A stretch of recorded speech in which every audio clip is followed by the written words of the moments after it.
Nag-viral ang pagpirma ng kontrata ni Cooper Flag sa New Balance mga idol bilang kanyang opisyal na sponsor. Si Cooper Flag ang pinakasikat ngayon na atleta sa kolehiyo sa Amerika mga idol galing sa Duke University. At itong Duke ay mayroong malaking sponsor, ang Nike. Ang Nike ang nagpo-provide sa kanila ng kanilang kagamitan, especially sa mga sapatos na kanilang ginagamit. Kaya sa isang laban kung saan naghalimaw itong si Cooper Flag ay suot-suot niya pa rin ang sapatos ng Nike kahit na siya ay under contract sa New Balance.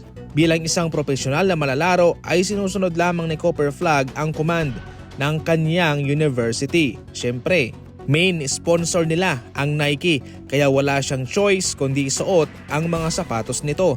Gayunpaman sa New Balance ay hindi ito nakakasama para sa kanila sapagkat sa oras na ito ay madraft sa NBA ay kanilang masosolo naman itong si Cooper Flag. Ang isa sa mga factor na tinitinan dito mga idol kung bakit pumirma si Cooper Flag sa New Balance ay sa kadahilanang mas marami ng sikat na atleta ang Nike. Sa New Balance, kakaunti lamang. At syempre, doon sa kanila ay siguradong mabibiyaan din siya ng malaking kontrata.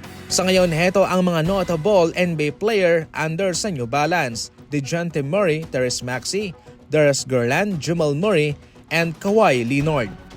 Mas kakatakutan pa ang Golden State Warriors sa ngayon dahil kay Stephen Curry pa lang ay parang MVP mode na ang kanyang ipinapakita.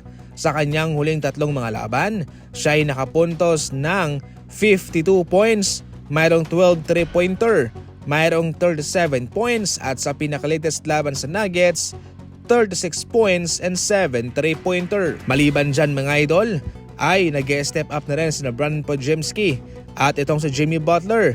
Napaka-smooth pa rin ang kanyang epekto para sa Golden State Warriors. Gumagawa ng mga maliliit na bagay pero malaking impact ang nagagawa sa pangkabuuan para sa kanilang kupunan. Delikadong team na kaharap itong Golden State Warriors, especially sa playoff. Mayaman sila sa experience at yan ang kanilang gagamiting kalakasan sa pagpasok ng NBA playoff. Marami silang mga experience mga idol. Siyempre, Stephen Curry, Draymond Green. Kahit wala na nga si Klay Thompson ay marami pa rin naman ang nag-aambag sa kanila, especially si Moses Moody, si Podziemski at marami pang iba.